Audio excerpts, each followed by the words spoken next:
Hi, and welcome to the District 5 Primary Candidate Forum here at Portland Memorial Baptist Church. We are hosting this event with Black Action Fund and the Shawnee Neighborhood Association. And my name is Emily Fleitz. I'm with the League of Women Voters. This is our 6th forum for the primaries. There's another one happening in District 3 on May 7th, and then the U.S. Senate Forum is on May 12th. The League of Women Voters is a nonpartisan political organization that empowers voters and defends democracy. Thank you so much for coming.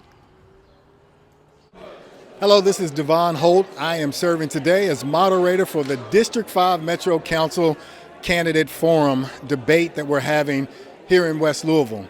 This is an incredibly important debate because this election is not only going to decide who leads District 5 and West Louisville through an important period of growth coming up, but this candidate will also participate in helping to shape the future of our city as a member of the 26-member council in Metro Council in downtown Louisville. And so we want you to not only show up in person for these events, but to spend the time listening to the responses of the candidates in today's forum. Pay attention and take that information with you to the ballot and the polls on May 19th and on November the 3rd. Your vote matters, and we need you to be informed.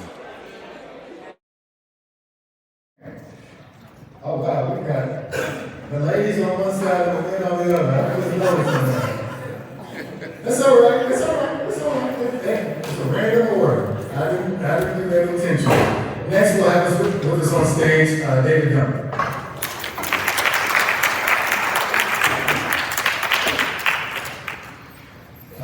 Next, the tallest of the candidates. He knows who he is. Wallace Garner III. And lastly, we'll have Ray Barker, better known for many of us as Surfing the Sea.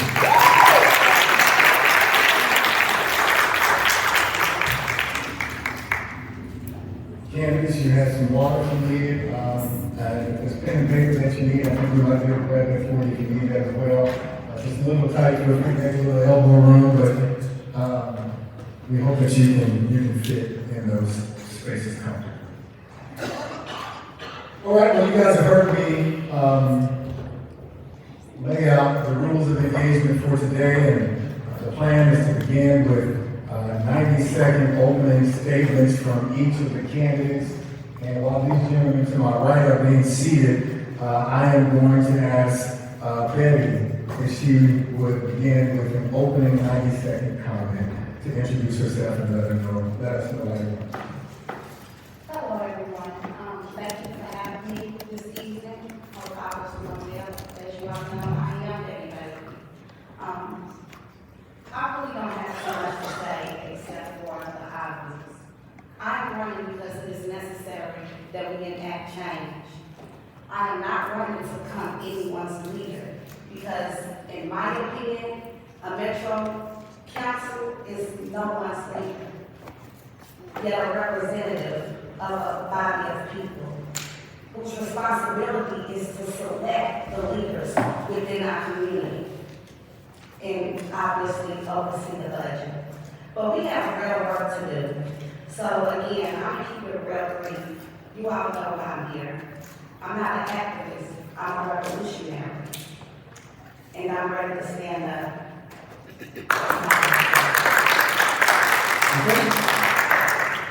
All right, April. You just grab what it works. Go ahead and share. Good afternoon, everyone. My name is April Herman. I am running for Louisville Metro Council here in District 5, where we are located right now. For those of you all who may not be familiar with the entire district, that is Shawnee, Chickasaw, Portland, and a small portion of the Russell area. I am a lifetime resident of District 5. I have actually lived in all parts of the district, and I do understand each unique culture that each part of the district brings. I was asked to run for the seat, and I am honored to be able to stand here before you today, leading that cause.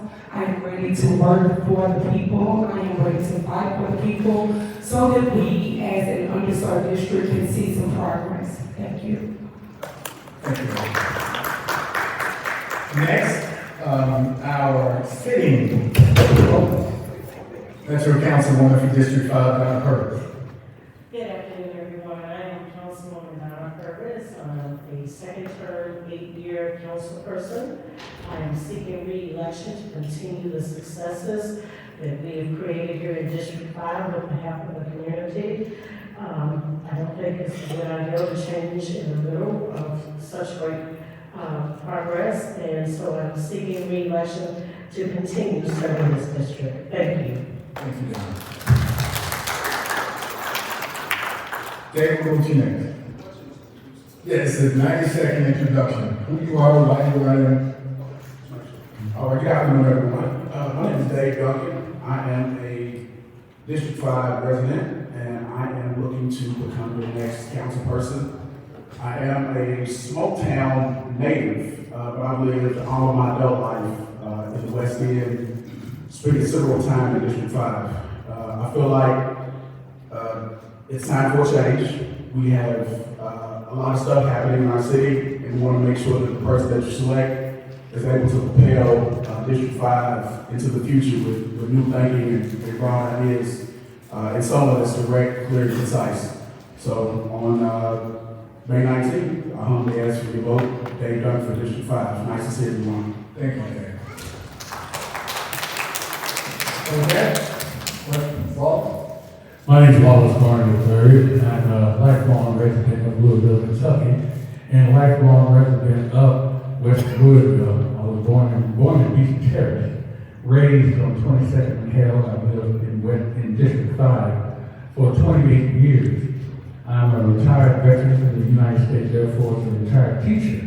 In most of the years, 20 of those years were years in West Louisville, Fallsville Traditional Academy, and Elwood Dan C. Big. I run it because I've seen the deterioration of our area, and I feel that my administration is the only one that can effectively address everything that's going on. It didn't take this overnight for this to happen, and it won't take overnight for us to fix it. So I humbly ask you for your vote. Thank you. Thank you, Wallace. And lastly, we'll ask Ray Barker, sir, for the seat. Introduce yourself. My name is Ray Sir Furley C. Barker, and I'm running for the simplest reason, and that's because we are family. I love this community with a big L. In order to change the community, you have to have a vision of where you want to take this community. I'm here to fulfill my dream of taking West Louisville where it's never been before, showing West Louisville what a servant leadership means, which means serving the people.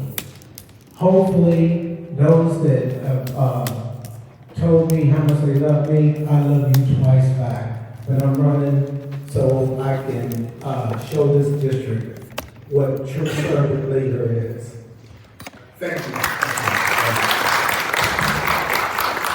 Let me ask this from a logistical standpoint before we get started, because I saw so many people over here stretching their necks to try to see the people who are over here speaking. You guys don't have a clear line of sight, do you? Can I get a man with a good back to come help me scoot this table up just a tad bit and we'll move these microphones, just so that we can get a better, clear line of sight on the candidates. I'm sorry to do that, but I just want to make sure that everybody, actually, you don't need to.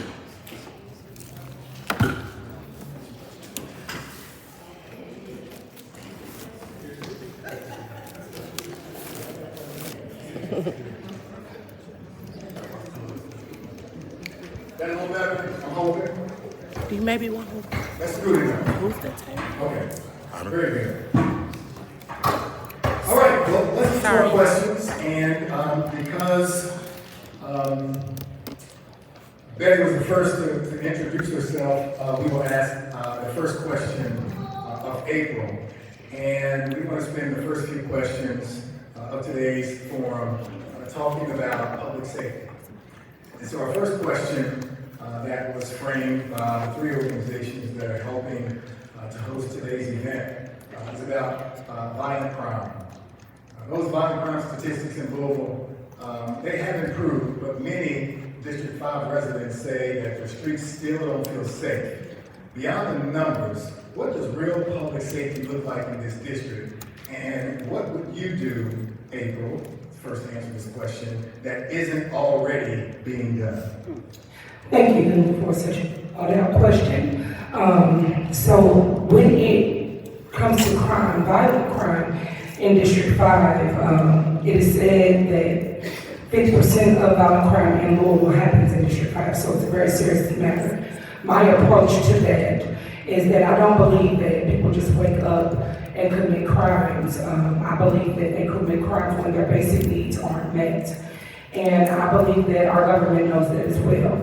And so policing, while we need police to address immediate crime, I think that we need to address the root causes, which is what I would like to do by bringing more services for mental health, substance abuse, and the lack of opportunity to District 5.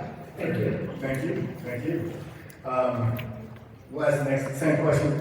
You, Don, you would talk about beyond the numbers, what does real public safety look like in this district? And although you are the incumbent, the question is, what would you do to improve upon that that's not already being done? Thank you, sir. Sorry, I had to take my mask off so you can hear me. I will continue to support the efforts of the Louisville Metro Police Department to stay engaged and involved. I don't see anything wrong with getting out of your patrol cars and talking with your neighbors, talking with kids. We have to make these children feel comfortable talking to authority, therefore they will not become a statistic. Also, we need to address crime by going home, talking with the parents, engaging with the parents, help them to help their children to stay out of crime. Thank you. Thank you. Thank you. That's the same question to you, Jerry. I was doing some canvassing yesterday, and one of the areas I went by was Madison. And I started off on like 22nd Madison, because that's like the district cutoff. 22nd to like 24th, 25th of Madison, you have some, very well put together homes. People were outside on the porch, but the further west you got, the grimier you got, next to the, I guess, old ice cream stand, that's the Fish House there, it's an abandoned building. And I saw a young lady coming out of the abandoned building. So to answer the question, I do feel like we have to incentivize LMPD to physically get out of their vehicles and reenact patrols so that they can engage with the residents and the residents can engage with them. We also need lighting. There's a formula for criminal activity, and when there are too many dimly lit areas, that's a recipe for disaster. So we need police outside and we need more lighting. Thank you. Bob? Feel free to take those off. We have to attack this situation from the beginning. It all starts at home. Parenting, the young child. That's where it starts. We have to educate the children. Research shows that all kids that go to Head Start are most likely to finish high school and start college. And so with that number right there in mind, because this is a numbers game, all prisons are built according to how many young black males are in third grade. Research shows that. You can look it up yourself. As far as the police are concerned, we need more neighborhood watch programs in which I will enact at least 3 blocks per neighborhood. And so with those being intact along with the kids getting educated earlier, that's going to cut down on crime. We have to front end load this, not back end load. Thank you. Great work. As a retired police officer, I can help this community be a bridge. Because see, this community doesn't trust the police, and the police are scared of you. So we can use someone to be that bridge and improve the communication. And then our thugs in the neighborhood, There's nothing wrong with getting out and talking with them and finding out what's going on so you can come up with viable solutions. Thank you. And lastly, the same question, Betty, we're going to ask you. Beyond the numbers, what does real public safety look like in this district, and what would you do that isn't already being done? Well, first and foremost, as we all know, poverty breeds crime. So when you have a poverty mindset, you can only imagine what that would entail. But real quick, so for those who don't know, as active as I am with my children and others, our children also have their own mindsets, correct? And what's so funny is, what I tell you, what we have experienced today is horrific when it comes to LMPD. As my son was at a community function en route rushing to get here, he was just harassed by LMPD and threatened.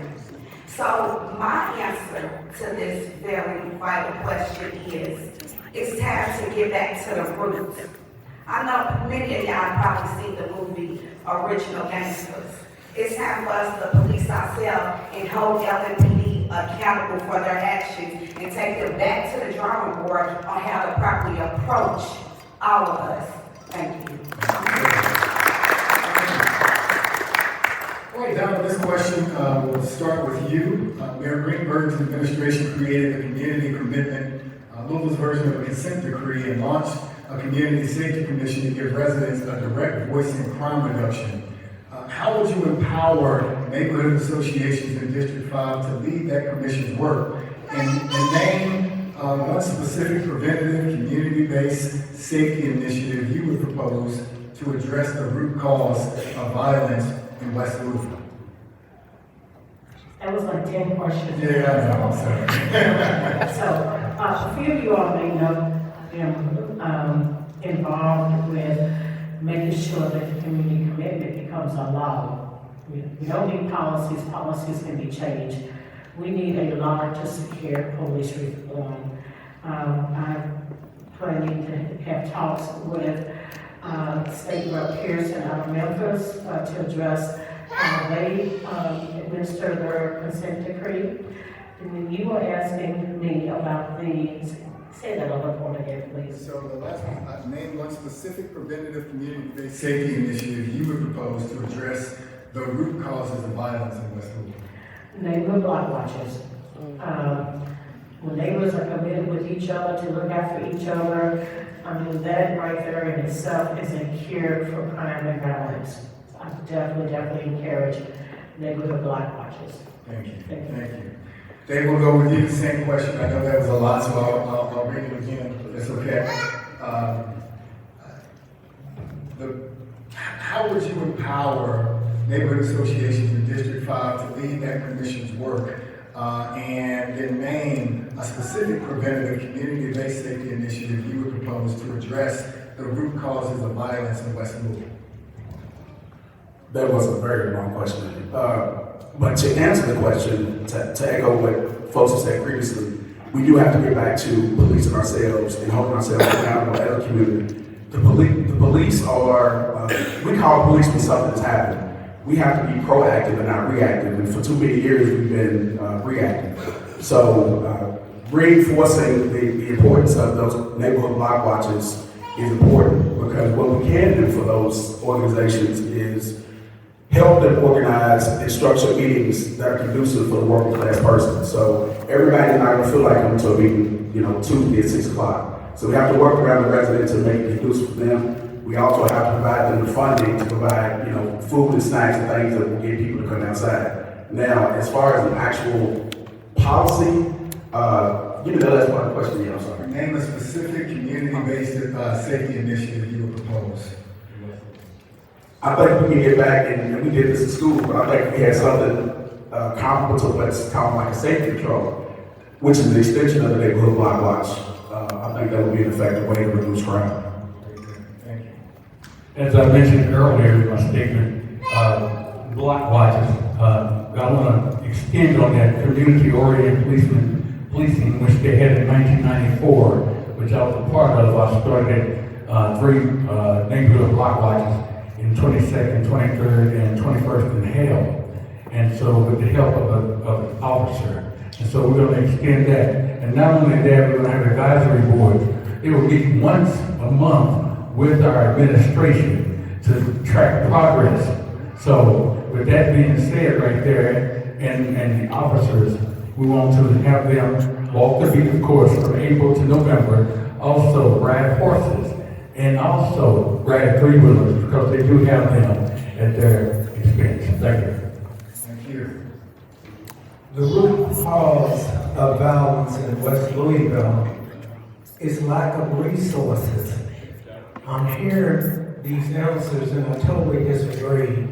If we, as I, as your council person, will look around and see what resources I can reallocate to help this community, we can attack the root cause. Not only is it lack of resources, but it's lack of economic development down here. It's no secret why crime is flourishing down here, but we can get rid of it. I'm ready to get rid of it.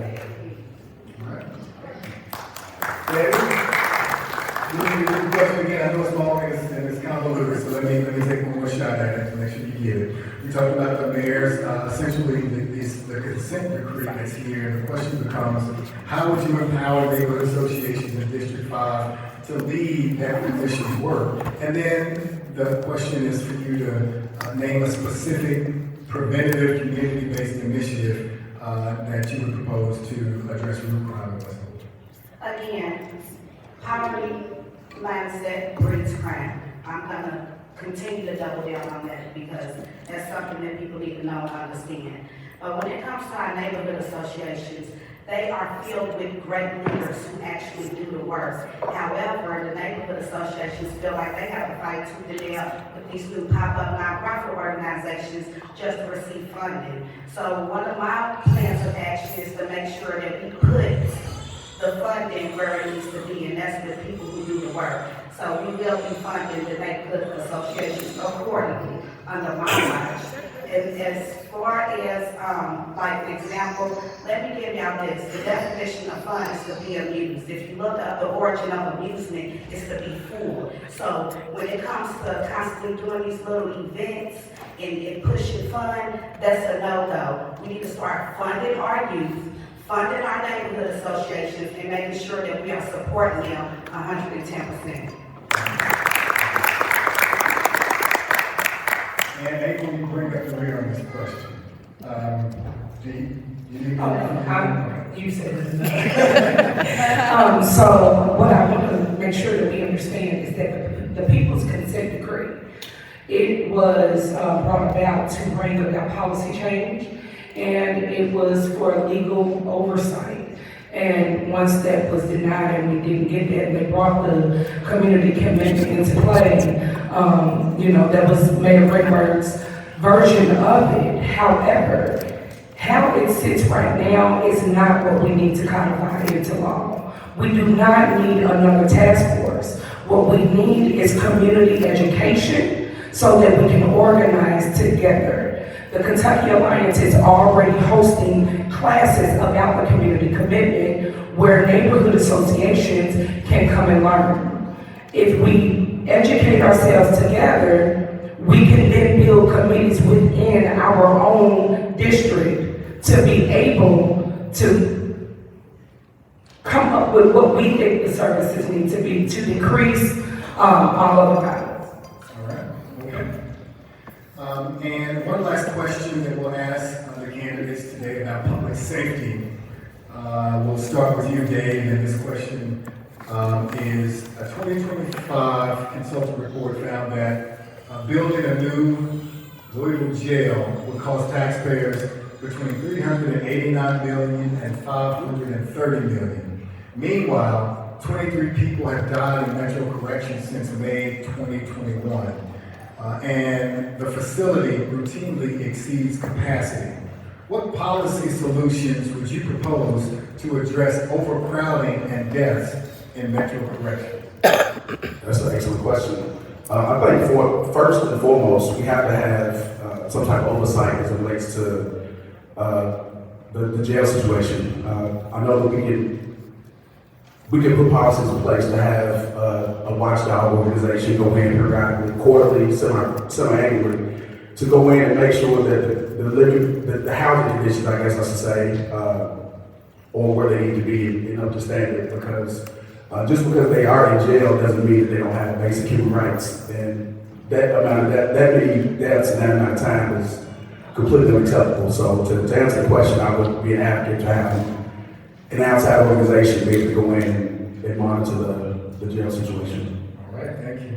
Well, As I used to tell my students, my job is to shut down the prisons and the jails so to get them an adequate education. And as part of that, teenagers who are getting in trouble and becoming young adults, there's an option for them, which is at Bluegrass in Fort Knox, to actually serve out the sentence being in boot camp. Statistics show that many of them that go to Bluegrass come out and either join the military or come out as responsible citizens. With doing that, it gives them a second chance without having that jail record and able to become responsible citizens. And that's really what we want them to be, is responsible citizens. We don't want them locked up forever. Thank you. Everyone watched the #1 golfer in the world get arrested by local police. And he got out of jail faster than he got arrested. He was able to tee off with no delay. But yet, an average citizen gets arrested for not having a driver's license, and they're there for a week. And you wonder why it's overcrowding. How about some common sense policies here? If we can do it for one, we can do it for all. And that's where I'm leaning at, is common sense policy to help and know to build another jail.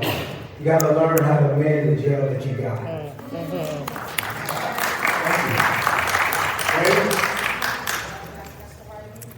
You hit that right on the nose. Not too long ago, there was a young lady that was arrested because she pulled into a parking spot that was meant for the handicap, when that's clearly an offense that could receive a ticket. Also, it was one of my elders. She was about 67, 68. She was unable to get to her insurance card in time, and they booked her too. So when it comes to the overcrowdedness of the jail downtown, it's obvious that it's a lot of over-policing going on within our community, which again, we need to push with taking LMPD back to the drawing board so they can learn how to become human beings again and properly assess situations, especially for our community. Because yeah, there is a gap there, but let's be honest, that gap's there for a reason. So yeah.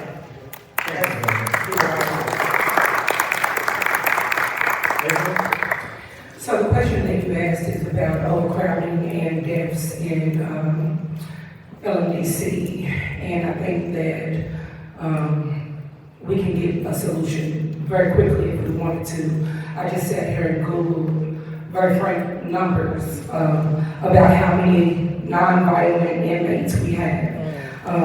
That number is 1,350 to 1,400 people who are being held in jail on non-violent crimes, but the kicker is they cannot post bail. They have a bail that has been set, and they're sitting in there because they cannot afford the bail. And so I think that it could be handled by enforcing law HB 463, which allows for citations for non-violent crimes. Thank you. thank you. And lastly, Councilwoman Ferguson. I'll keep the last one, sorry. Okay, so, going back to Mr. Barker, it appears that we do need common sense laws. I think sometimes our jails are overcrowded because we have inmates that are being arrested on really minor things. And I really rather have overcrowded dormitories instead of overcrowded jails. I think that we need to create some type of incentive for kids to stay out of trouble rather see them in dormitories instead of in a jail cell. I have worked with Director Collins before.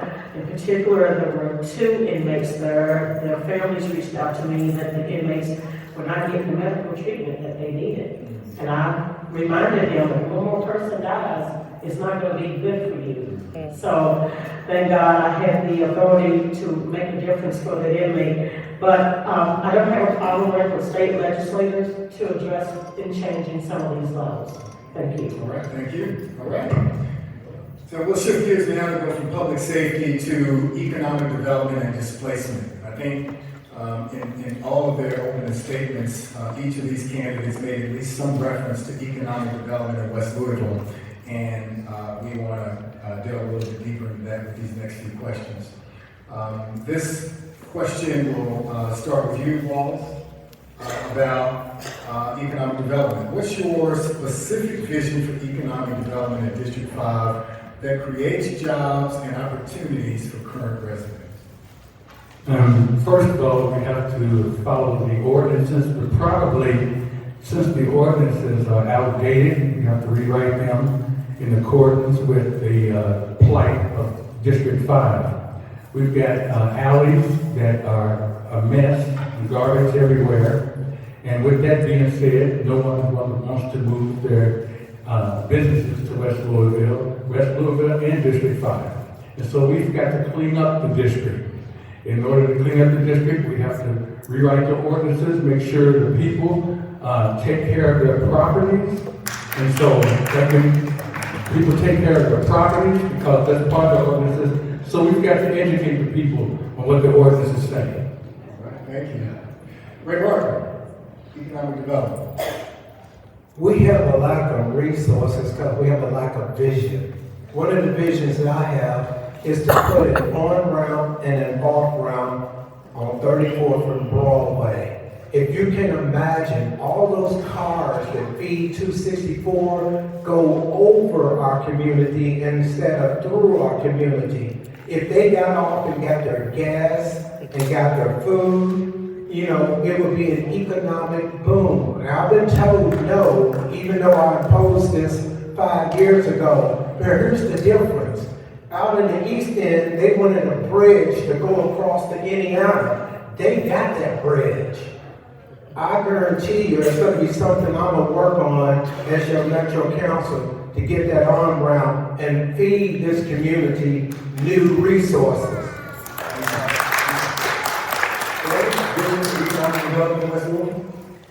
Back in 2023, I introduced to a couple community leaders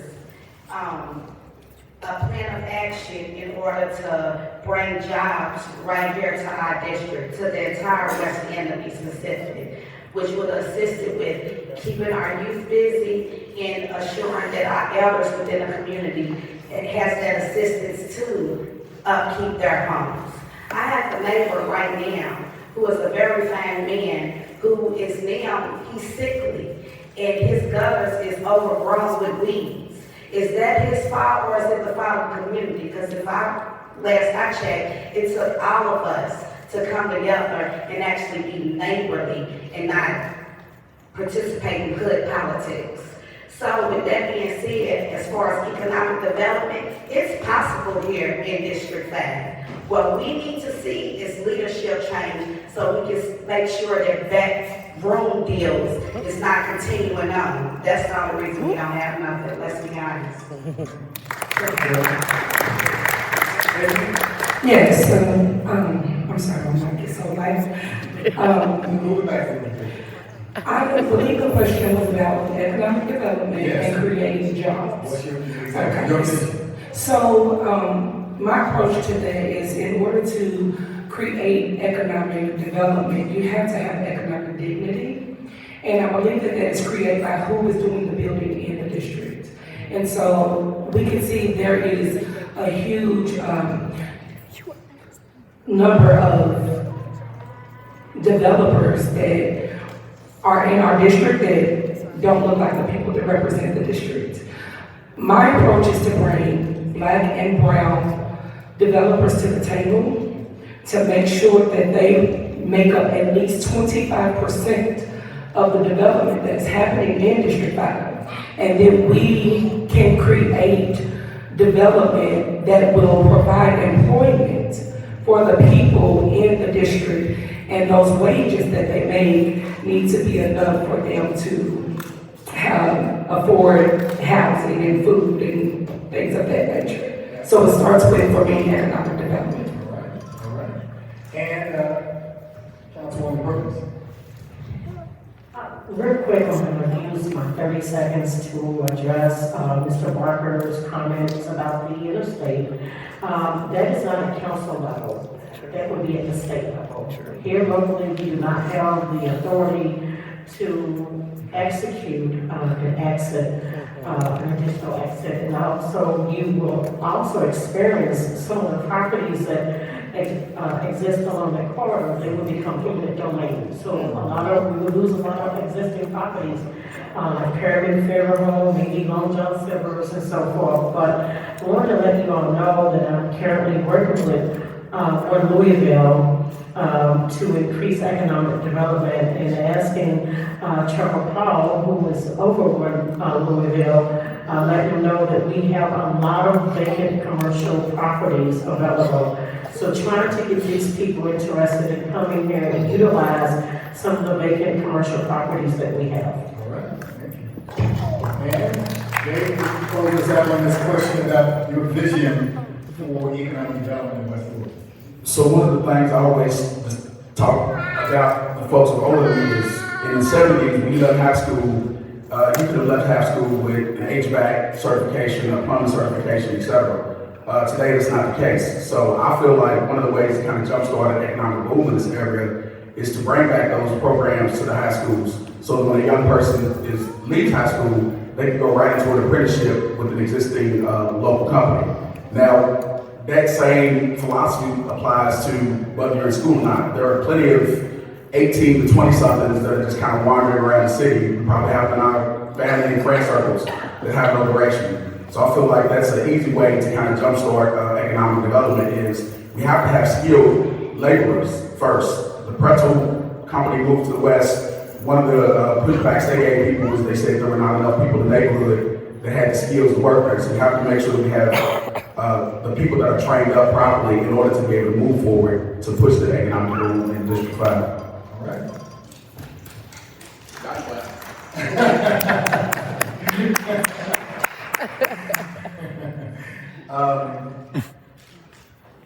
Economic development, we know, doesn't happen in a vacuum. And as much as we want to challenge our Metro Council members to help lead some of that work, we know that there are other agencies that can help expedite it. And recently here in Louisville, Greater Louisville Inc., the local chamber of commerce, recently merged with the mayor's economic development agency to create what Councilwoman Purvis just recognized as One Louisville.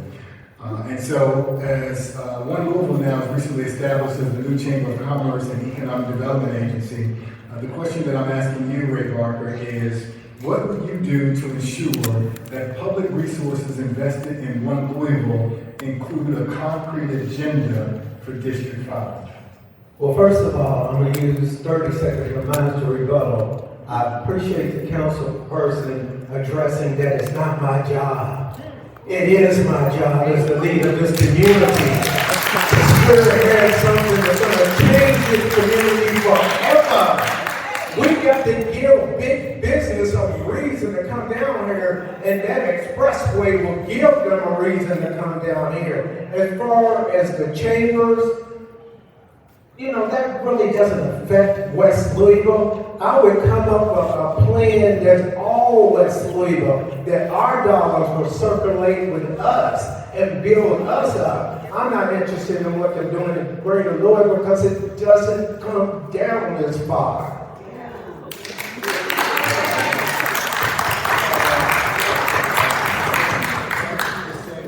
What do you do to ensure that public resources that are invested in One Louisville, the Chamber of Commerce, include a concrete agenda for District 5? I feel like Mr. Ray. I don't care nothing about that because we don't never see it. We the laughing stock of this city, let's be honest. We got a walking path that isn't even complete. And is that due to funds or due to people lining their own pockets with money that's supposed to be right here for District 5? And then when we get our hands together, sit at the table and figure it out for ourselves, and then guess what they get to do it from her? Point the finger, you ain't do this right, you ain't do that right. So I'm not interested in one Louisville. I'm only interested in the West. District 5 is Mississippi.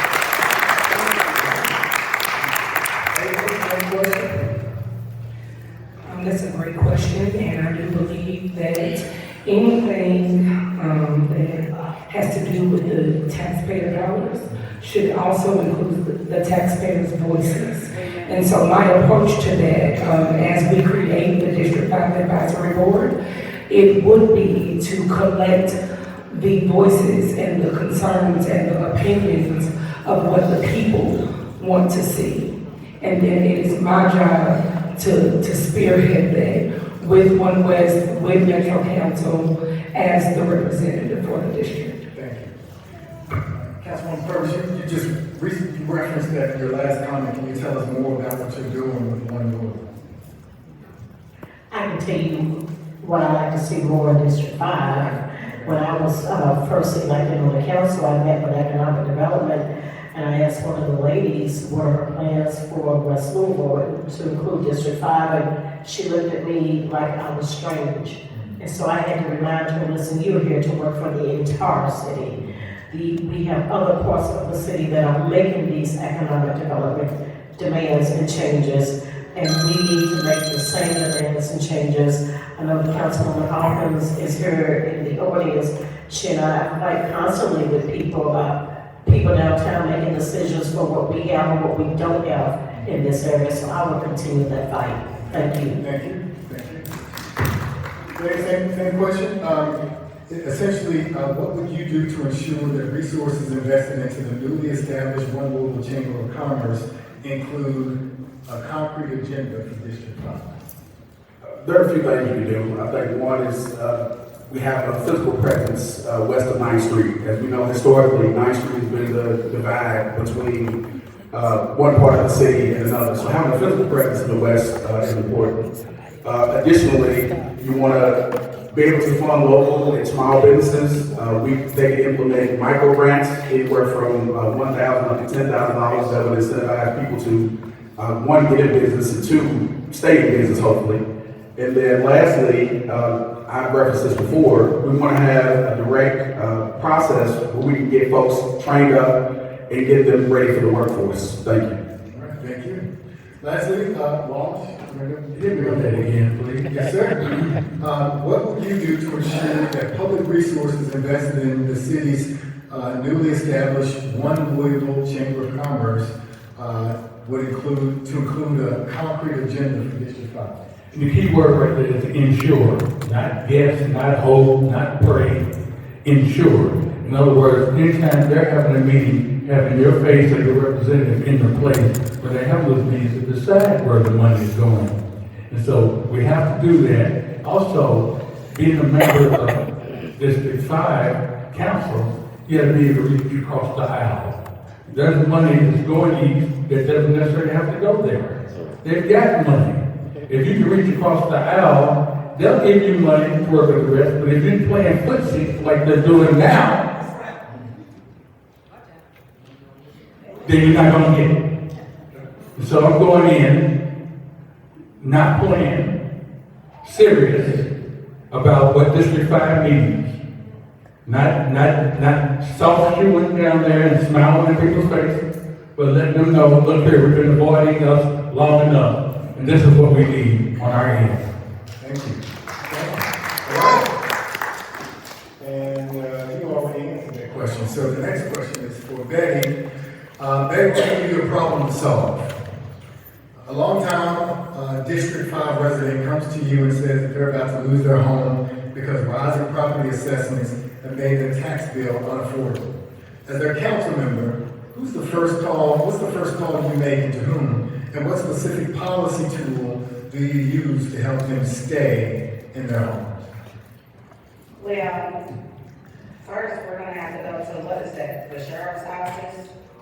And grab that form. You said this is an elder, is that what you said? Is this a senior or Just a resident, okay. a long-time District 5 resident. Because you say a long time, well, I can't say it because I've been outright homeowner since 2013 here in District 5. So let's just assume that this person is 65 or older. Well, we all know that, it's a form that are available where they can get their property taxes down, lower for them, just based on their age with that. So, last I checked, when I went down there, I had to go over on the court place and go up to the fourth floor, I believe, or the third floor, and I had to speak with them, the place where you go and you pay the property tax or whatnot. Yeah, so, anyways, even though the location in the actual department slips my mind right now, I know the steps to take because I'm a homeowner myself, and I'll be able to help with that. Okay, thank you. That's the same question to you.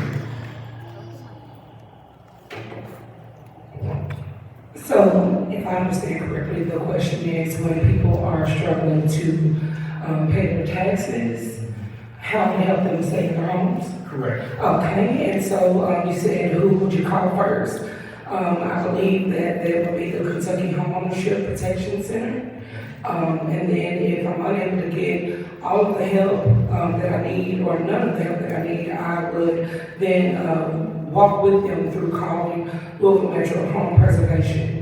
And I believe that there's also different grants and opportunities that people are able to apply for, and it's probably just going to be based on like what they qualify for. But I do believe that help is available, and if not, then I'm going to be looking and trying to see how do we make it available. All right.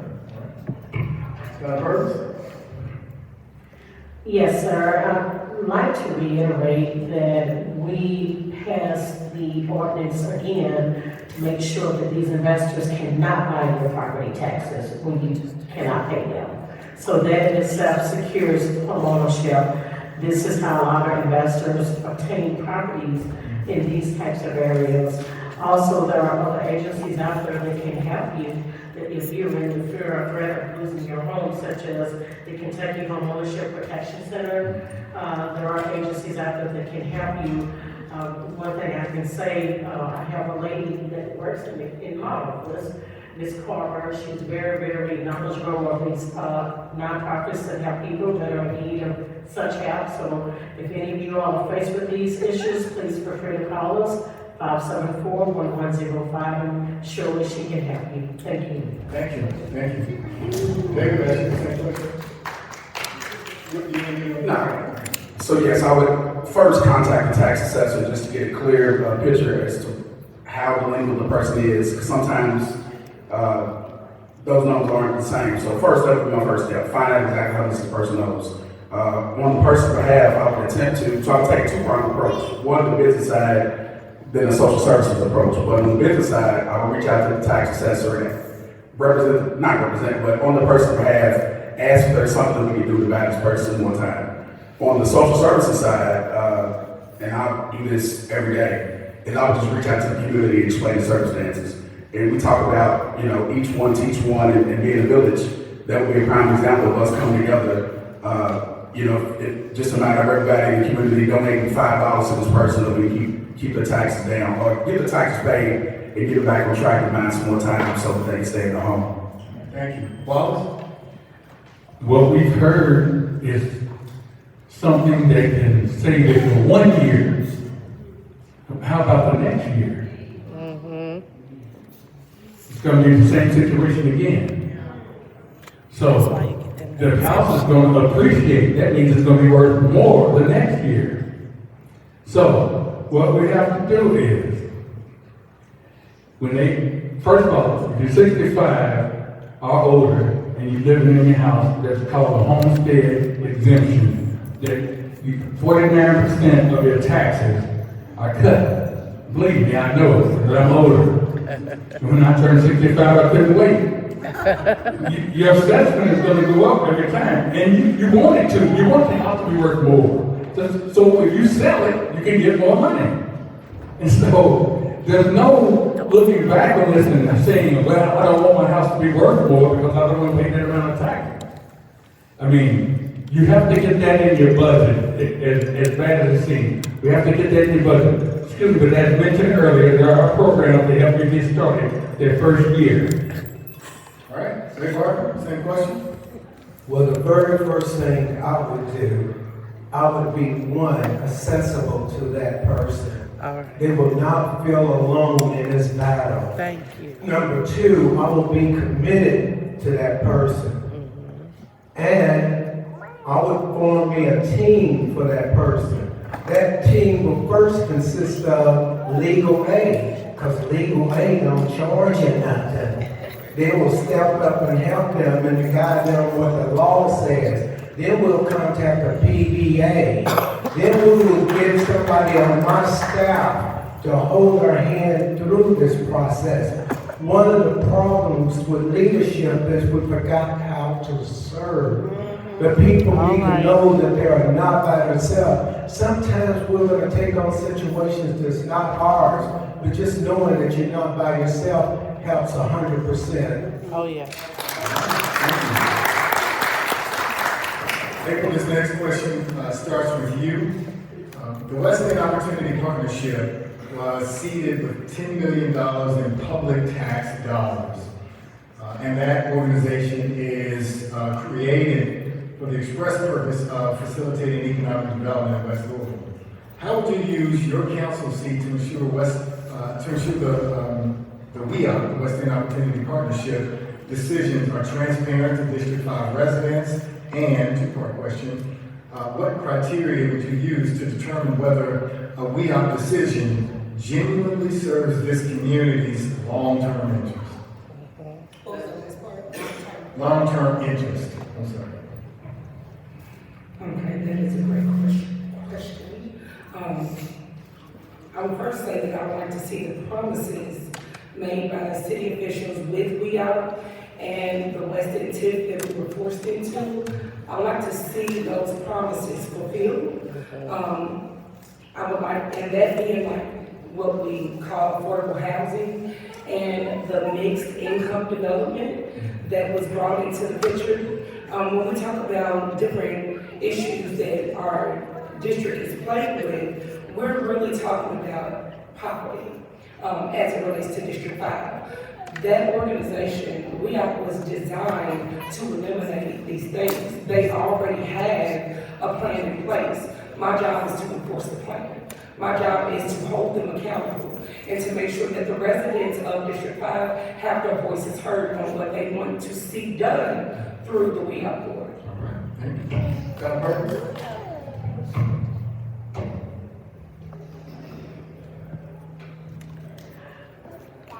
You told us we had to tell the truth. So I'm gonna say this. I reached out to the WEOP board after getting numerous complaints from constituents that they needed clarity on the whole process. I asked them to come to government oversight to explain what is going on, what is not going on, to answer some of these questions, and they boldly told me that they did not answer to us. Wow. They do not have to be accountable to us. And you're talking about taxpayer dollars that we have assured you with to help further development of these 9 neighborhoods in the West End. So I'm still trying to swallow that. So that's my answer. Okay. Did you talk the truth? Question again is the West End Opportunity Partnership was seeded with their $10 million of taxpayer funds. How will you use your council seat to ensure that their organization's decisions are transparent to District 5 residents? And what criteria would you use to determine whether or not their organization's decisions Whether it's being a mother of 6. Of West Louisville?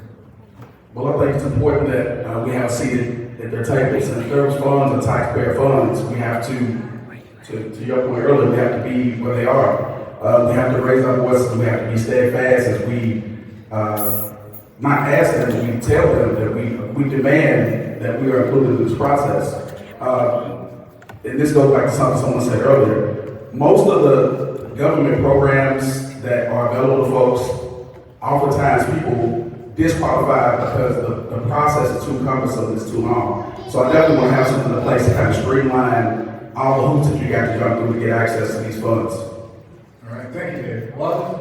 We've got 27,000 roughly residents, I want to say registered voters, but I don't think that's the case, residents in District 5. And it's up to us to get in touch with them if we can, and let them know what's going on. As your Metro Council representative, I'm going to have multiple advisory boards that are getting the word out to them, letting them know how they're being cheated, how they're not being adequately represented by this city we live in called Louisville, Kentucky. And so with that being said, we'll call press conferences, as our council person said, that they want to have anything to do with us, we're a non-entity. We'll put it out on TV. Let them say it to the newspaper, let them say it on TV that we're a non-entity, and see where it stands then. That's right. She's the boss.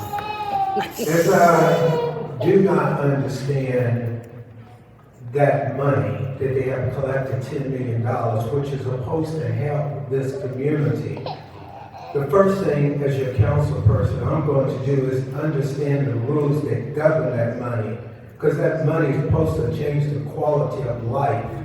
I thought the council person held a seat on that board. I could be incorrect. But if they don't have a seat on that board, then as your council person, I plan on firing some people on that board, even if they said I don't have the power. When I bring it back to you all, and you all find that your $10 million is not helping you, you're going to get mad and you're going to give me the strength I need to create some change.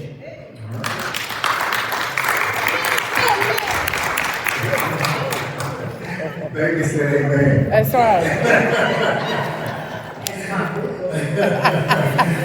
Then same question to you. Y'all remember the Rebirth program? Well, quick story time. My grandmother, my understanding, 41st in Maine, owned her house. So that made, I assume, my mother qualified for the Rebirth program. Not, for the record, too much red tape. So when it comes to what the TIF and the we are, my plan of action is to dismantle it.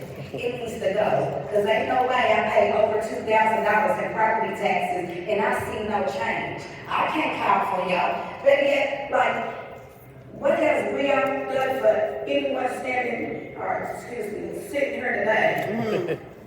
Or the TIF, like, what has it done? I can't talk to y'all. I can speak on it. Oh, okay. All right, April? Oh, you already answered that. My apologies. Okay, my apologies. I'm losing track. This next question and the next two are going to be about spending priorities. And we'll start with you, Donna Purvis. And I'm going to frame this question to you a little bit different because you are the sitting council member, and then ask it differently for the others who are vying for that position.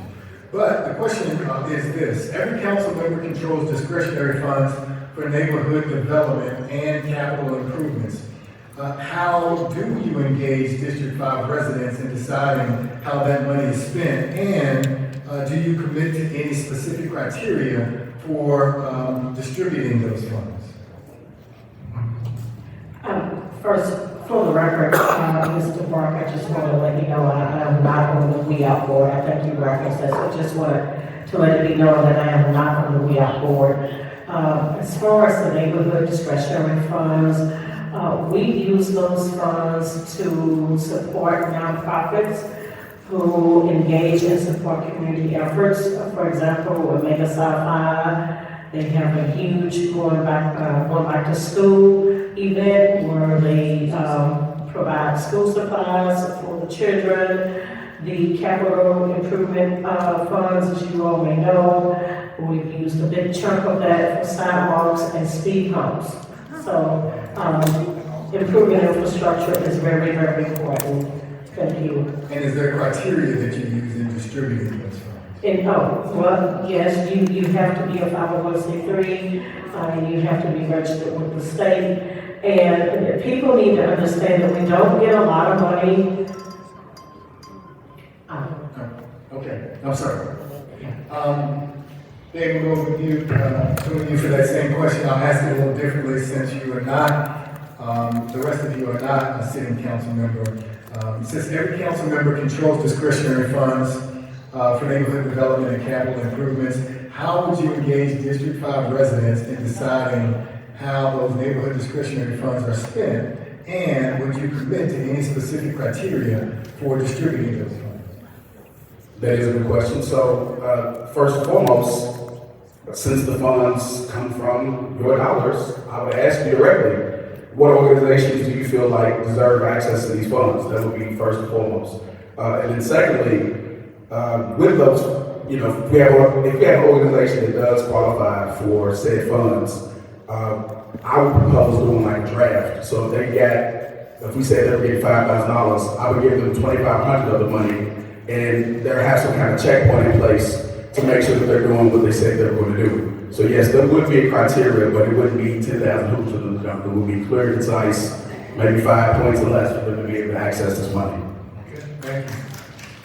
Well, The Metro Council person representative gets $175,000 a year for their budget, and roughly $70,000 to $75,000 goes for the legislative aid salary. So that leaves $100,000 for what you just said. Now, with that being said, you've got 27,000 people here that want something from it. So there's got to be some criteria for it. And it's not all going to happen that same year. Keep that in mind. Paperwork, advisory boards, community efforts, you fill out the paperwork. Yes, there's paperwork involved and a needs assessment that needs to be done. Who needs it most and who will prosper for it most at that particular time. Once that is taken care of, we'll take care of that. Also, we can add money to it. That's why I go back to what I said earlier about reaching across the aisle, having friends across the aisle and donate money for that. And so we'll try to accommodate you, but there's no guarantee that first year for everyone. Ray Barton?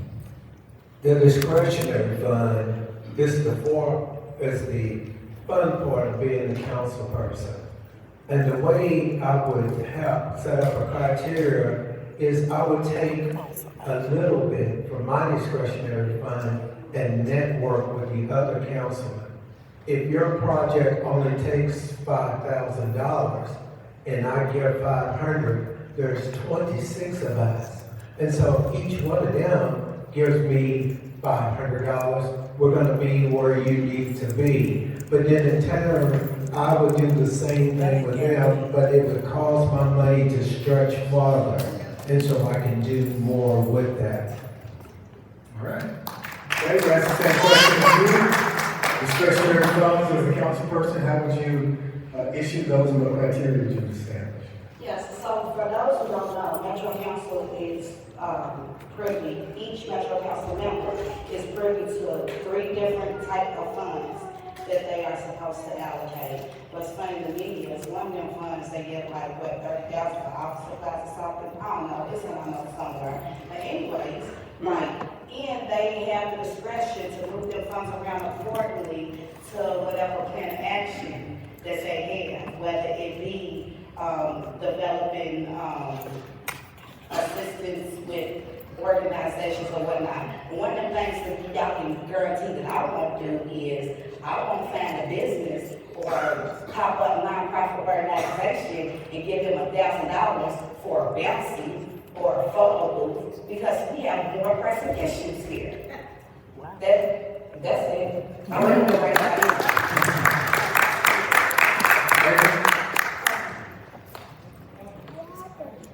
Just start talking.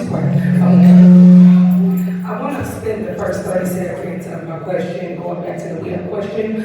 I want to make sure that everybody does understand, because of the statement that there's no representation on the WEOP board. Tammy Hawkins, Councilwoman Tammy Hawkins, who is sitting right here with us today, she does sit on the WEOP board. She is the representation for Metro Council. I'm pretty sure that she will answer questions about the connection and what is being spent through WEOP in the West End. Also, what we need from the West End, from WEOP in the West End, we do need more transparency, but we need that transparency to be communicating to people how to apply for whatever it is they have to offer. And then the last thing I'll say about discretionary funds, that comes through being engaged with your residents.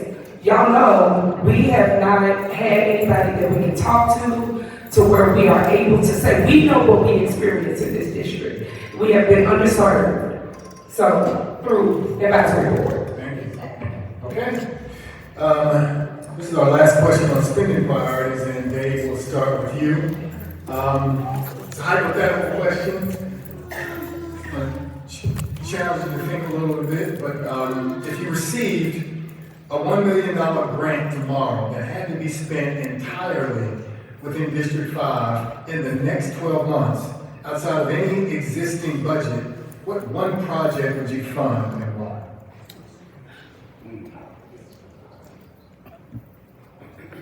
And as you think, I'll ask it again.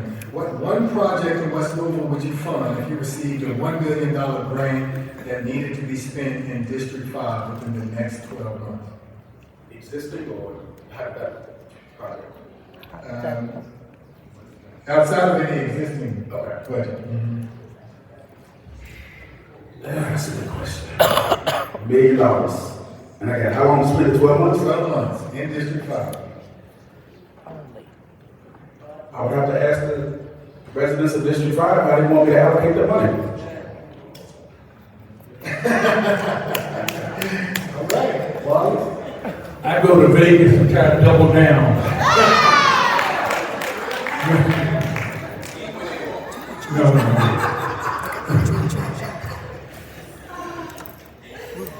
That's exactly what we really need, you know. A massive cleanup project. Because you've heard me say time after time after time and time again that we need to clean up our district. So if we have $1 million, that would go a long way to start this massive cleanup. And then other things will fall in place as far as businesses want to move here. Oh, District 5, they get us. You'll begin to see a difference. It won't be a food desert. Stores will want to move here then. Industry will want to build here then. Because crime will go down because bugs and rodents and roaches and criminals like dirty areas. Now there's no dirty area. So that $1 million will go a long way towards cleaning up the district. Ray Barker? Devon, thank you for that question, which goes back to what Sir Froman told you guys. I got a vision where I want to take us. If I was just magically given $1 million, at the end of Shawnee Park there is all grass and board. I would build a horse farm for our youth to go, because see, our youth have been hurting, but they don't have any way to release that anger and hurt. And if I build that horse farm down there, they can go and experience something brand new and have counselors to talk about what's been hurting them so that we can stop some of this violence with our young people. We got to deal with this, but this is thinking outside of the box, so I hope I get that $1 million. Thank you, man. David, we got $1 million. What are you going to do with it? So let's say I do have $1.6 million. My plan is to get all of what y'all like to call finance together. In a few of the non-mean girl and I still want to be young 40 and 50-year-olds that actually want to see a change take place. And I would break them up into groups. And each group would service our elders. You know, going back to these broken homes, right?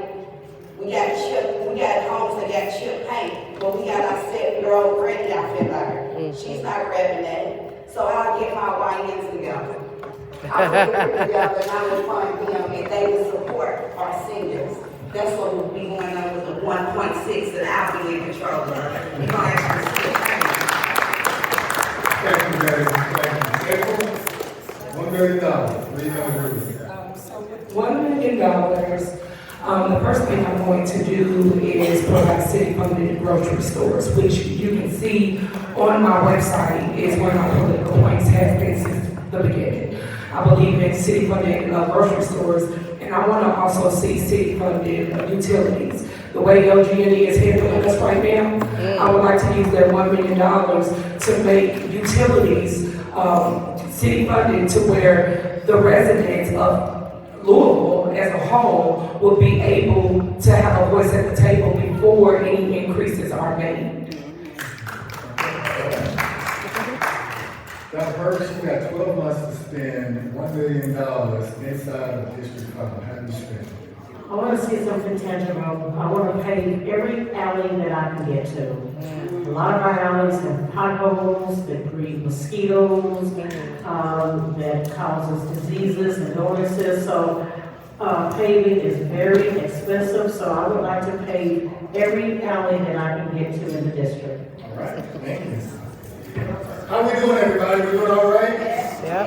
We've got a few more questions. You all hang tight with us. These candidates have been doing a great job of responding to these questions, and I want to just thank them for continuing the pace and the rules that we've established for today. We're going to work our way through just about the last phase of these questions with the questions around the topic of quality of life. And Wallace will start this next question with you. It says, much of District 5 is classified as a food desert. Residents lack basic access to fresh, affordable groceries. What concrete steps would you take as a council member to change that? I was riding with one of my friends the other day, and he said, stop right here. He said, I would like to have a garden right here. And as we continued on, he also said he wanted to have a farmer's market in certain areas. And there are areas here where you can have farmers market.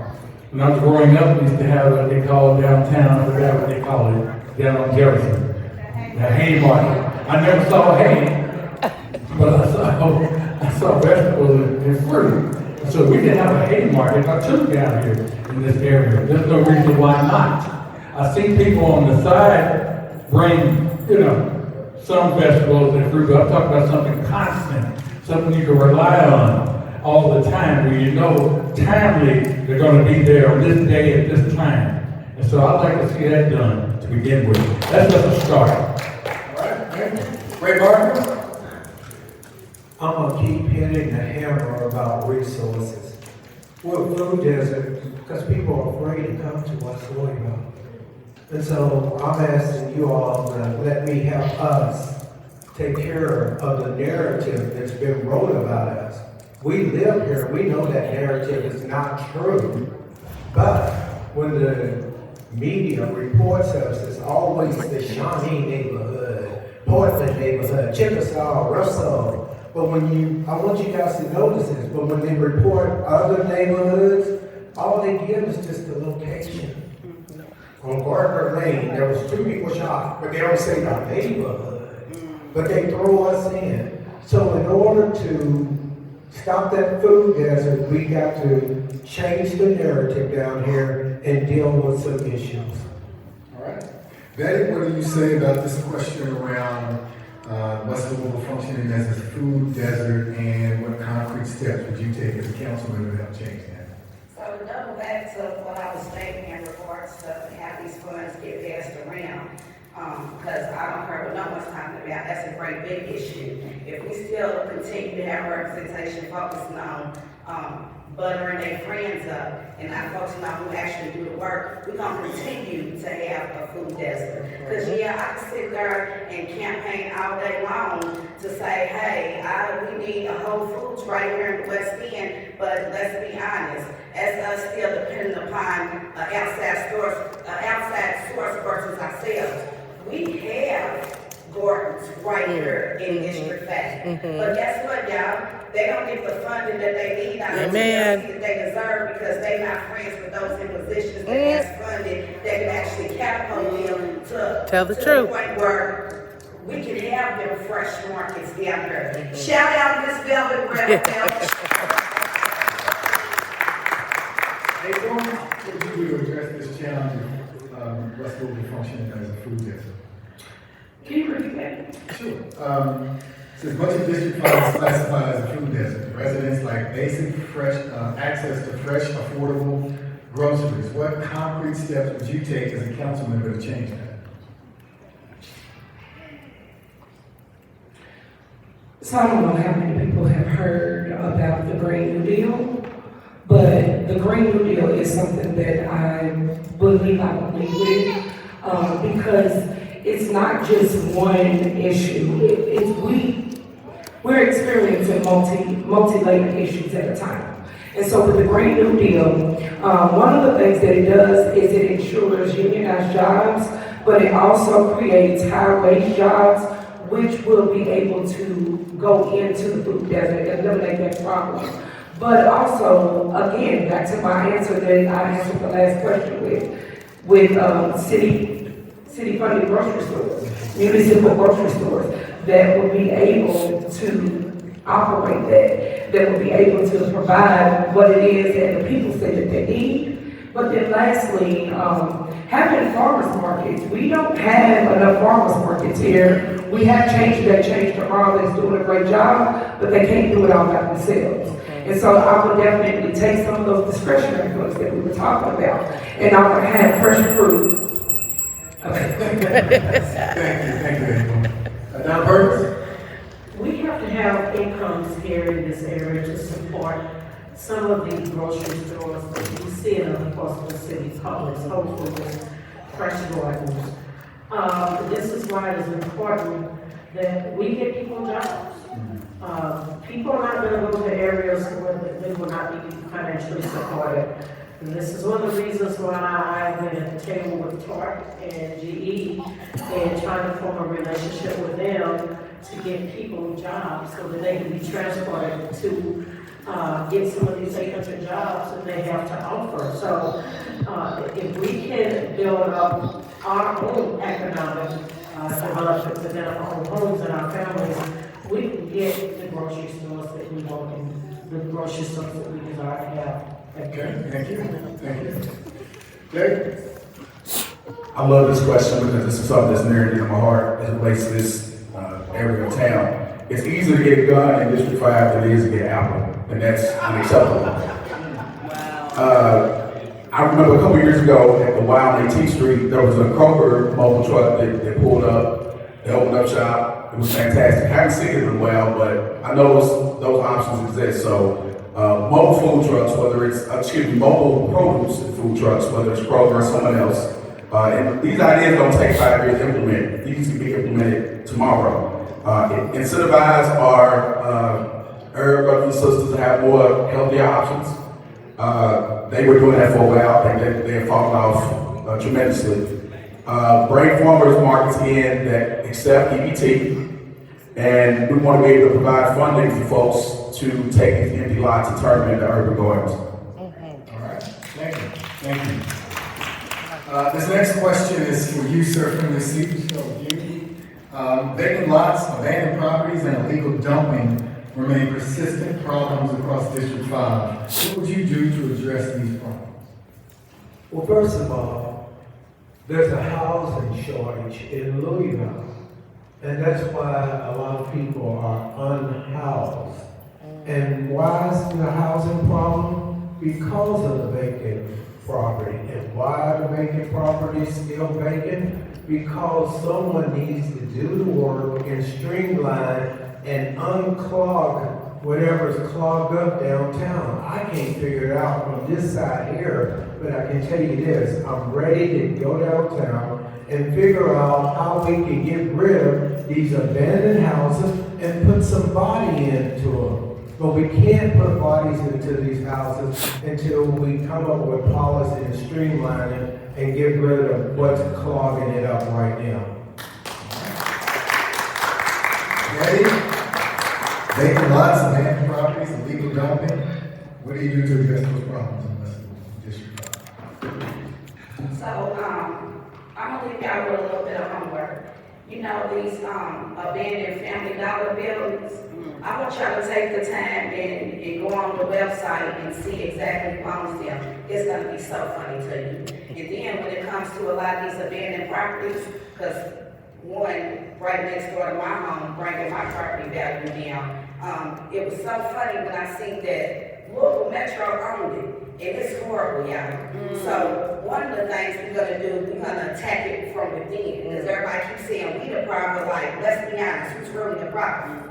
And then when it comes to our alleyways, again, going back to when I asked the question, I introduced the plan back in 2023 to those who call themselves leaders and allocate funds. And I wasn't nothing but laughed at as if that plan of action wouldn't work. It would have stopped our house from being broken into. It would have stopped these guns from circulating the way they circulate. And we wouldn't be looking at the stress broke down properties right now. Let's be honest, they playing in our face.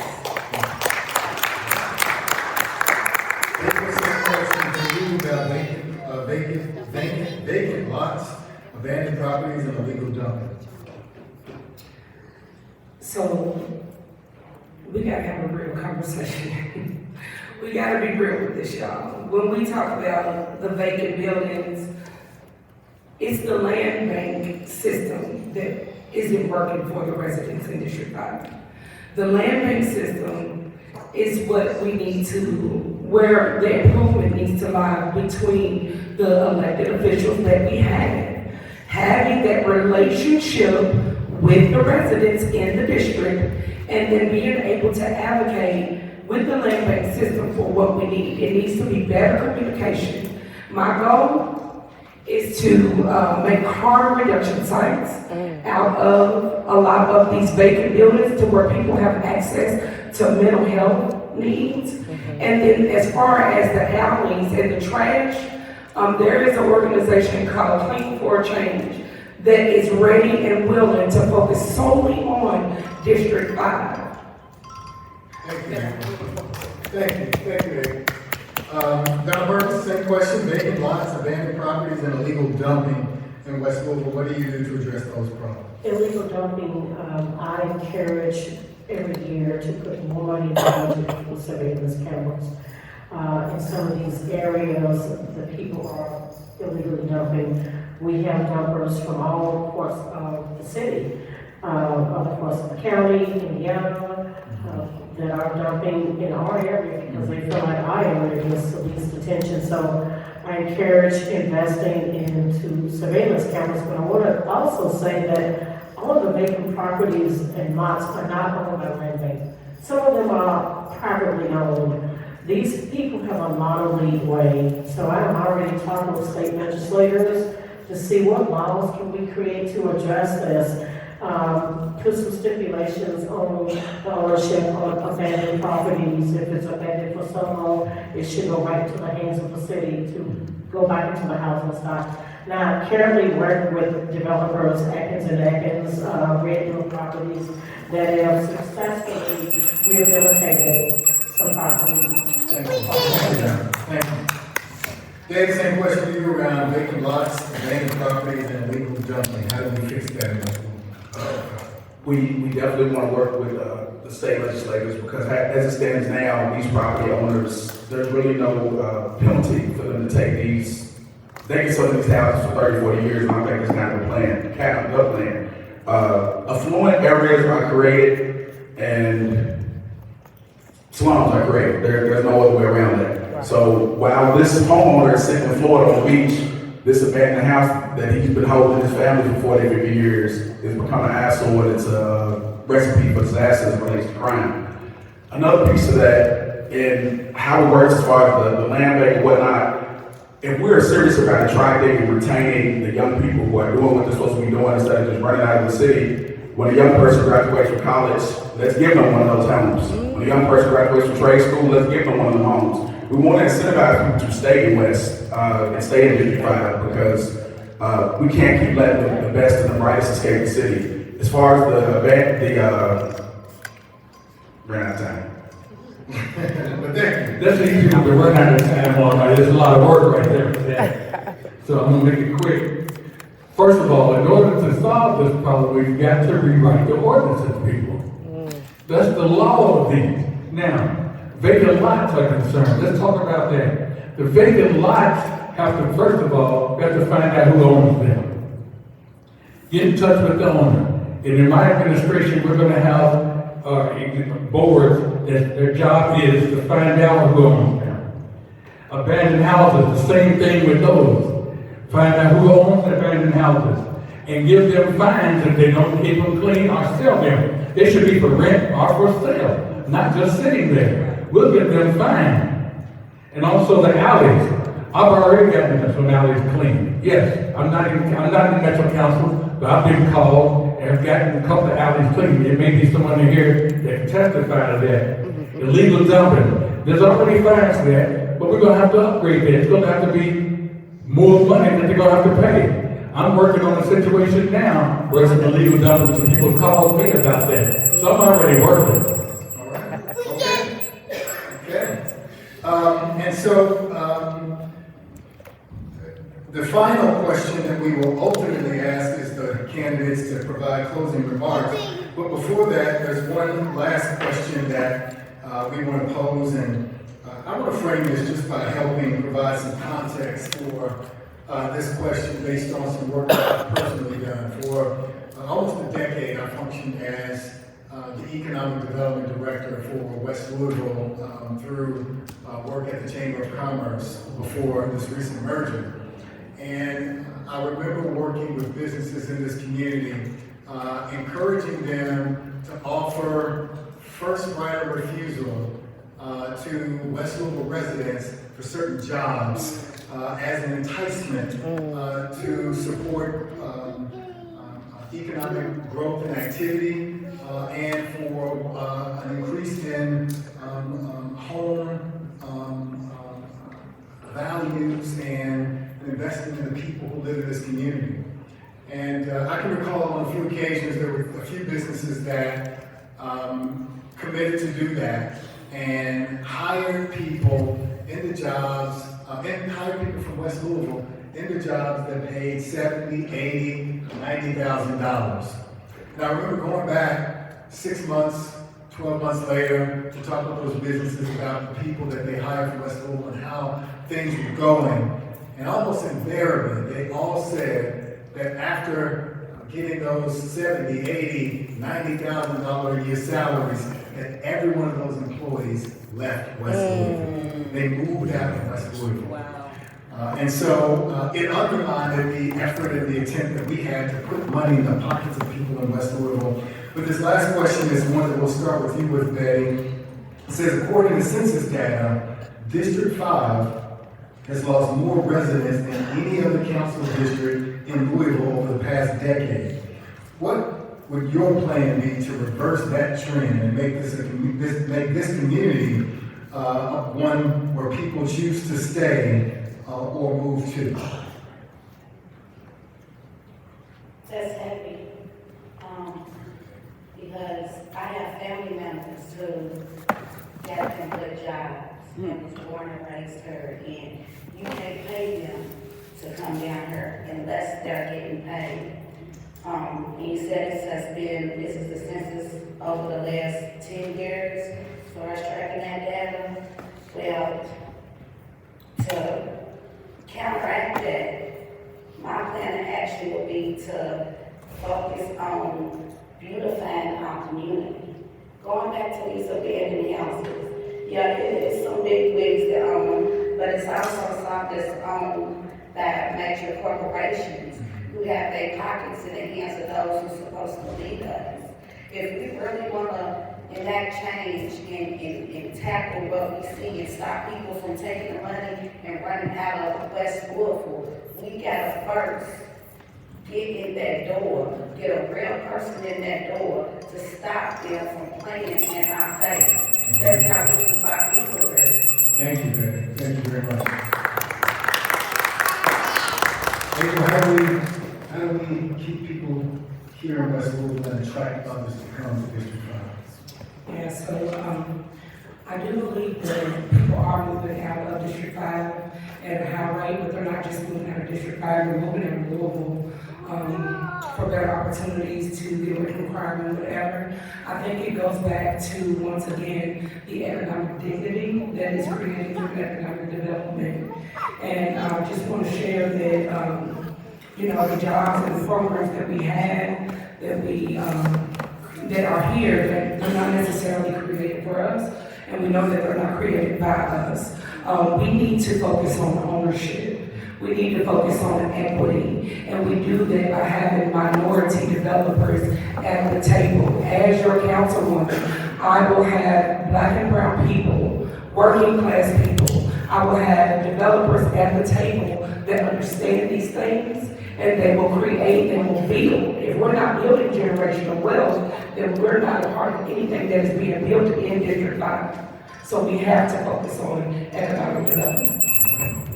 Dr. Burgess, what do we do to make sure that West Louisville continues to grow by attracting people to move to this area and retaining the ones that are here? Continue sticking up to these departments such as public works that don't live in West Louisville, but make decisions for what goes on in West Louisville. I have told these people before, I am tired of you with your studies. I'm tired of you saying what we need and what we don't need. You don't live down here.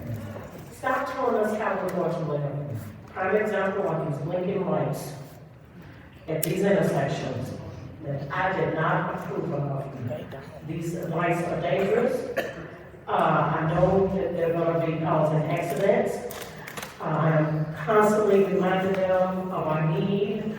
I have to remind them that when there is funding available, don't put people on a 3 or 4 year wait list for a sidewalk when we have the funds to get these things done, because you want to hold up these jobs to get them to your friends. So right now I'm encouraging minority procurement so that we can continue delivering for the district. Thank you, John. Dave, same question. First and foremost, Black people gotta change the way they look at things. There are some Black people that associate progress with whiteness or progress with living in Lake Forest. There is a massive flip that's happening in West Louisville. If you can't see it, you're gonna get left out. I see people all the time on Facebook, I want to rent a house, but not in the West.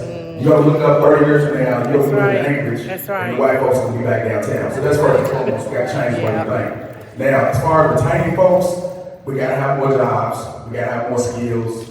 We, of course, need grocery stores, so we need retail. We need things to incentivize people to not only come here, but stay here. Stay bonus. We go to certain jobs, they incentivize you to stay a certain amount of time. Yeah. We can do the exact same thing we live in District 5. You stay here 5 years, you're gonna have this percentage of the tax break. You stay 10 years, you get this percentage of the tax break.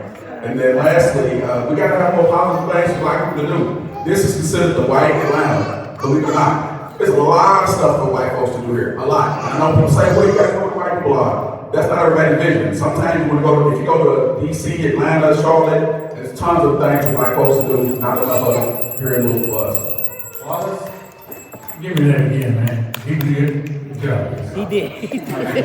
He really did. You looked on my paper like you did in school. What was the question here? The question is, what is your plan to reverse the trend of people moving out of District 5 and make this community a place where people choose to stay and move to? Well, to me, it always starts with education. Always starts with the kids. This didn't happen overnight, our problems. It's not going to be fixed overnight. So we've got to invest in our kids in elementary school and Head Start. Give them the proper education so they'll grow up and want to stay in the community and be good citizens of the community and invest in the community. We've got to start teaching them that everything they said was good, you heard up there, but that comes later after the investment in our kids.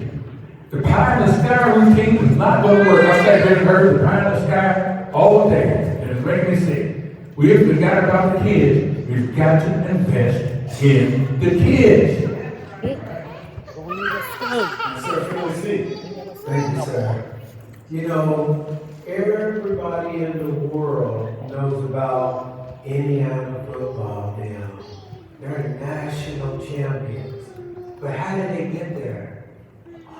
They changed coaches. And that coach came in with a vision of where he wanted to take that team. And he took that team.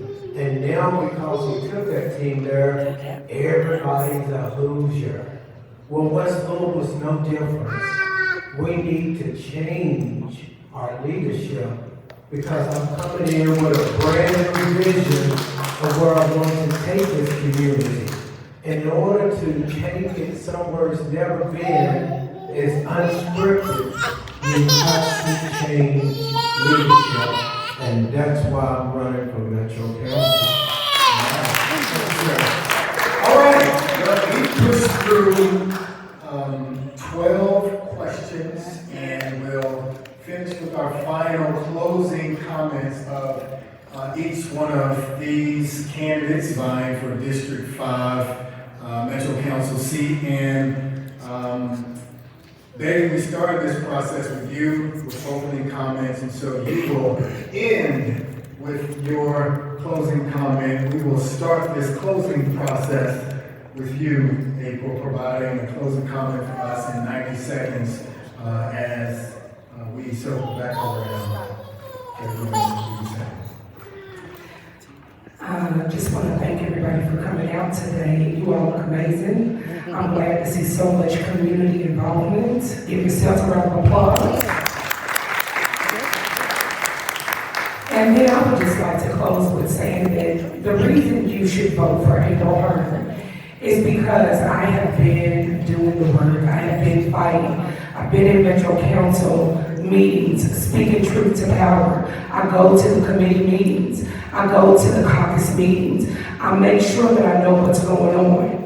And also, I have earned every single endorsement that was given to our incumbent in the last election cycle. That is because I am seen as the one that can get the job done. The leadership that is seen through my campaign is what has allowed me to ensure and secure those endorsements. The trust has been broken between what we have, the representation we have, and the community. You know it, you feel it. It is now your lived experience. I'm not afraid to say it, and I am able to change it. So I want you to think about this on May 19th when you go to the polls. You have a lot of amazing candidates up here, but I am the one that is putting the work. Thank you. You've got 90 seconds to make your closing comments. Thank you. Thank you for doing a great job as well. Oh, yeah. I wanted to say congratulations to your endorsement from the Democratic Party here locally.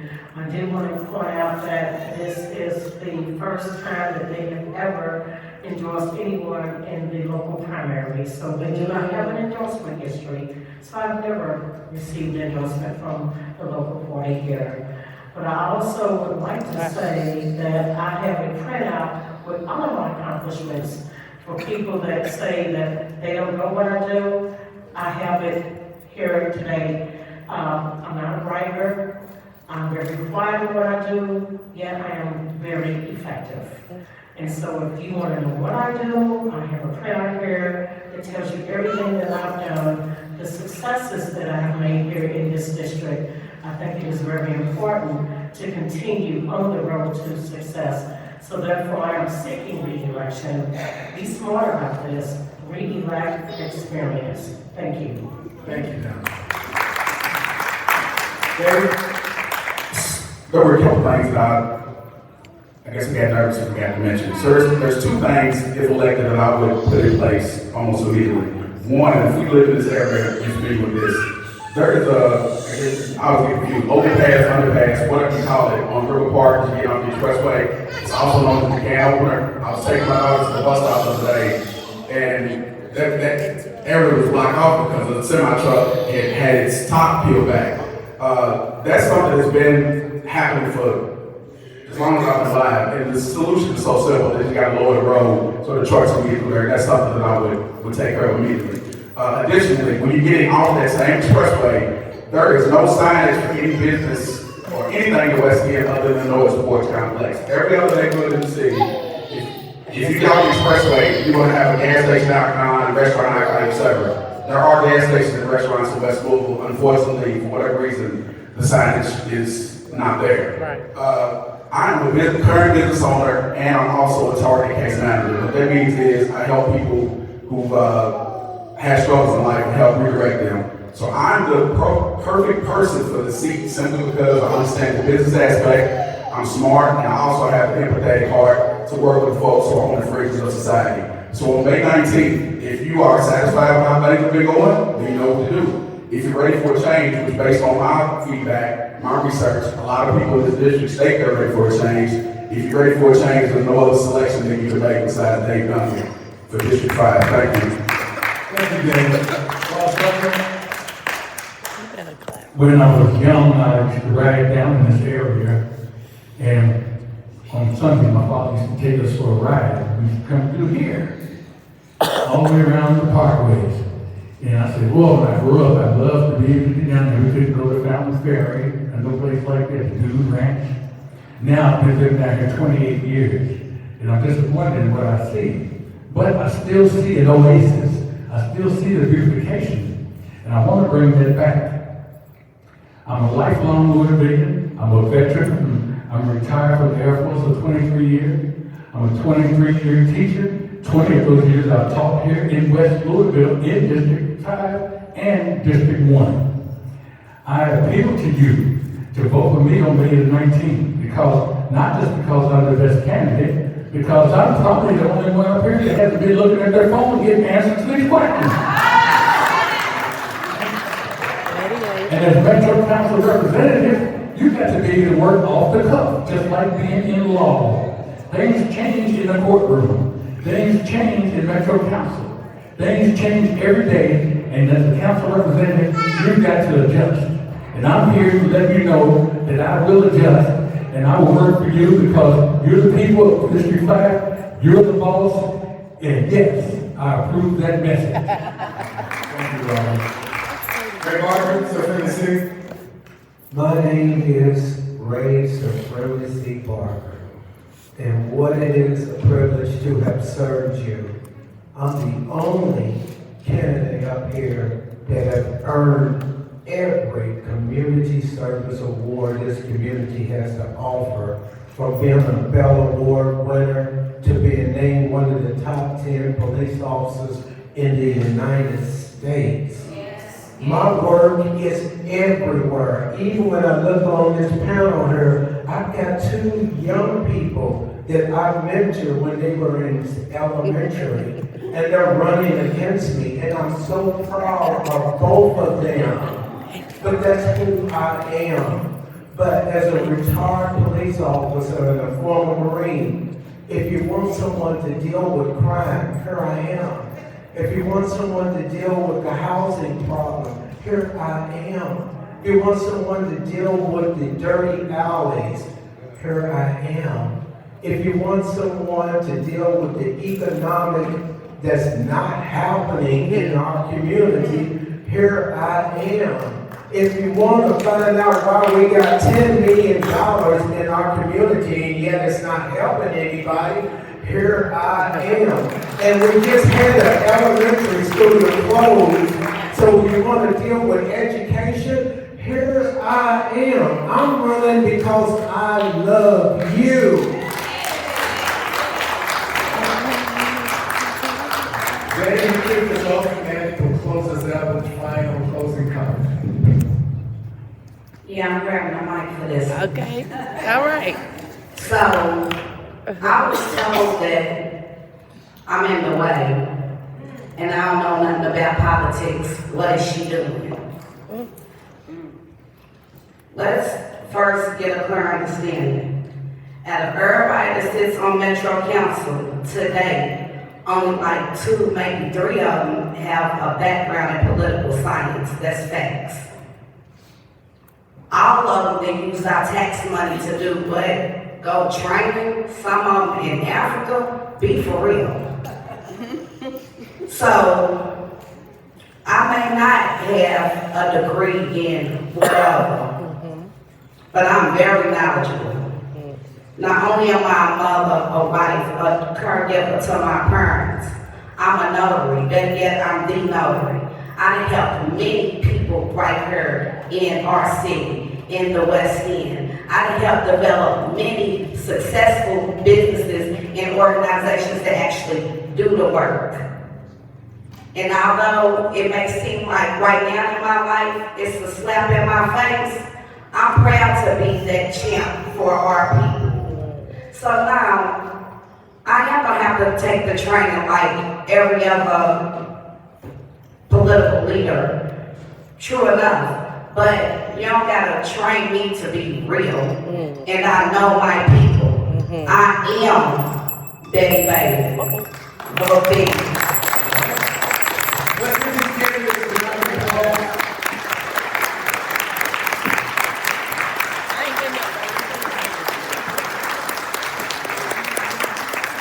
I'm especially thankful to see so many candidates interested in providing leadership for our community. I don't have to tell you all, you guys see it locally, statewide, nationally. We need leadership, and the idea now we have 6 candidates who are ready to step up and lead District 5, to me is a tribute to the potential and what's possible here in our community.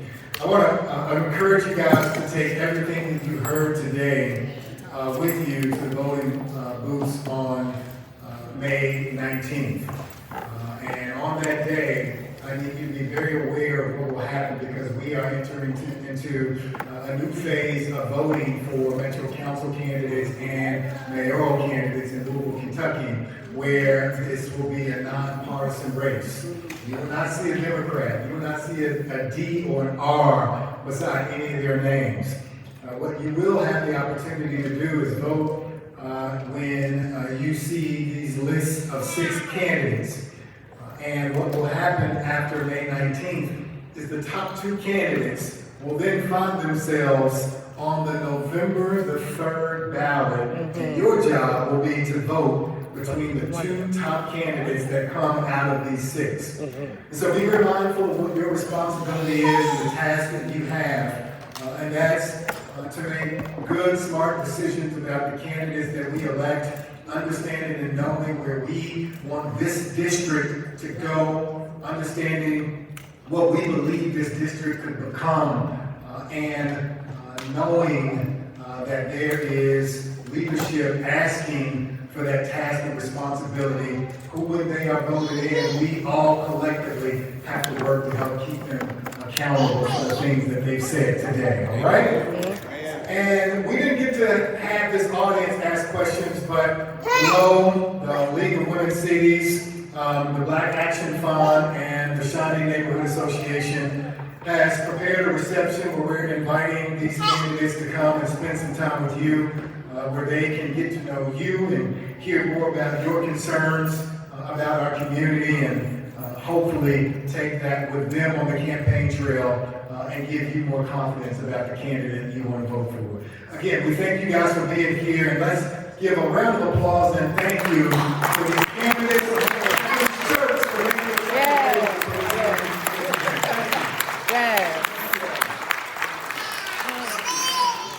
Whether it's being a mother of 6 or a grandmother of 4 with 1 on the way, whether it's running the Bail Project, whether it's standing up for what's right,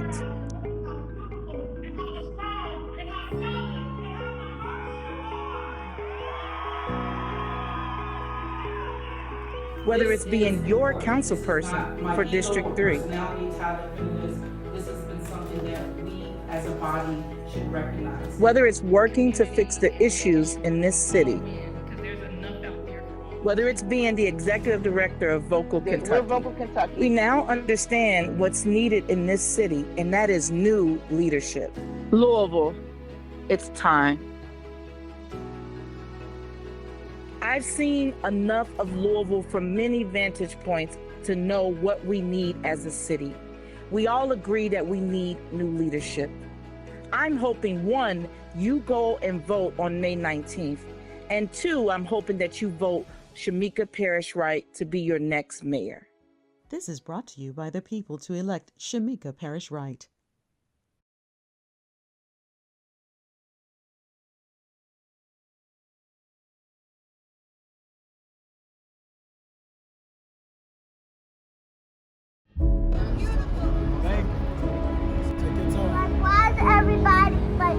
Hey y'all, I'm Attica Scott, former Kentucky State Representative, and you're joining me today on State Election Night.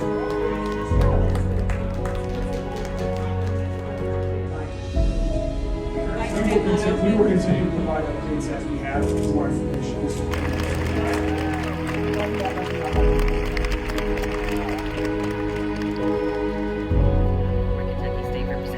And you're joining me today on State Election